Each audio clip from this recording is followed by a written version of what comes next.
You have said that type 2 diabetes is not a chronic disease, which I think almost everybody thinks that it is. Explain why it is not.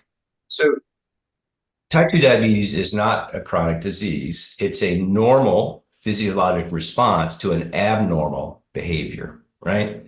The root cause of type 2 diabetes, despite what people think, it's not sugar or carb, it's actually fat. Insulin is like a key that unlocks a door in our muscle cells primarily, so we can store sugar in the form of glycogen and use that for physical activity. Yeah. And when we get too much fat in the muscle cells, eating this kind of standard Western diet, meat, dairy, heavy, some of that fat ends up in the muscle cell and clogs up, jams up the lock from the inside so that insulin can't unlock the door.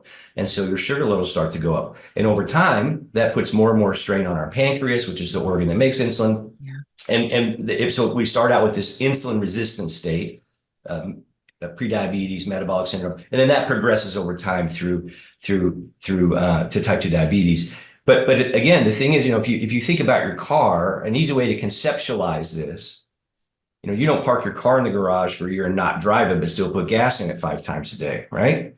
You don't put 30 gallons of gas in a 15-gallon tank when you empty it, and you certainly don't put diesel gas in your car, even in moderation, and expect it to run right if it's designed to run on regular lead. So why is it that we take better care of our cars than we do of ourselves? And the real tragic thing about type 2 diabetes, by the way, in med school, I'm old enough in med school when I had to walk 10 miles through the snow, to get to that.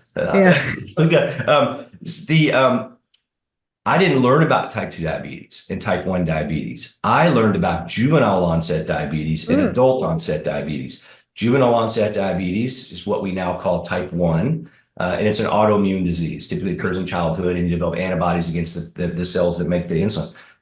They had to change the name, tragically, because now we're seeing type 2, what we used to call adult onset diabetes in 8, 9, 10-year-old kids.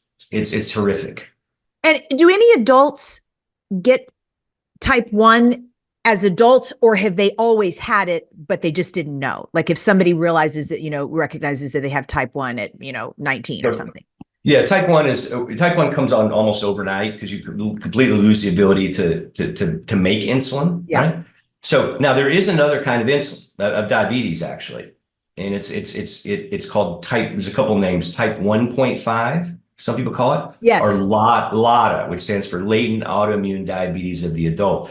So those patients, that's an autoimmune disease, but it's much more insidious. So it takes the pancreas doesn't quit working overnight. It can take 5 or 10 years. And so what happens is they're almost always diagnosed as type 2 diabetics, but over the course of time, we can't get their sugars under control, and they end up becoming insulin dependent because we've been treating the wrong thing, and it ends up being LATA instead. But what's interesting, and again, tragic, most patients I see, and there is increased incidence of LATA out there. Some people think it's related to dairy consumption. Actually, it's one of the things that autoimmune triggers. Right. But most patients that I see with type 1 or 1.5 have double diabetes. So they're insulin resistant. They're insulin resistant on top of their underlying, the type 1 diabetic, but then you become insulin resistant. Because if you think about it, it doesn't matter where the insulin comes from. Your pancreas can make it or you can inject it. If you resist it, you need more insulin. Well, the more insulin you take, the higher your risk for low blood sugar. It's an anabolic steroid. It causes weight gain, right? It's expensive. So, you get these much bigger swings in your sugar. I've pre-pandemic, my friends at Mastering Diabetes, Robbie and Cyrus, had some retreats down in Costa Rica. Yeah. And I would go down with them as their team doctor, if you will. I saw patients coming in on 70 units these are type 1 diabetics, 70 units of long-acting insulin in 3 days, eating nothing but lentils and mangoes and squash, 10, 15 units. It's crazy. Right? Yeah. That's crazy. That's insane. Yeah. So not going to reverse it, but you can certainly improve it.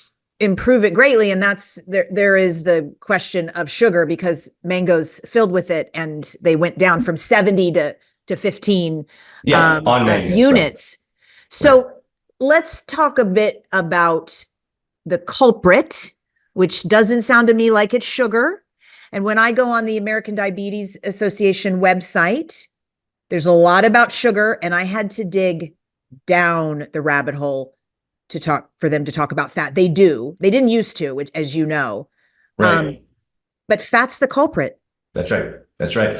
And the number one source of fat, particularly saturated fat in the Western diet, is meat and dairy. Yeah. And then you throw some French fries on top of that, ultra processed foods. But it's the pizza, the pepperoni pizza, and the milkshakes, and the hamburgers, and French fries. All this stuff that, again, we as human beings did not evolve to sit behind computers all day and eat Big Macs and French fries and and eat Krispy Kreme donuts. And so it's the ultra processed food and meat and dairy, which is the cause. You have to be careful with oils too, but that's not the big driver, especially for the saturated fat.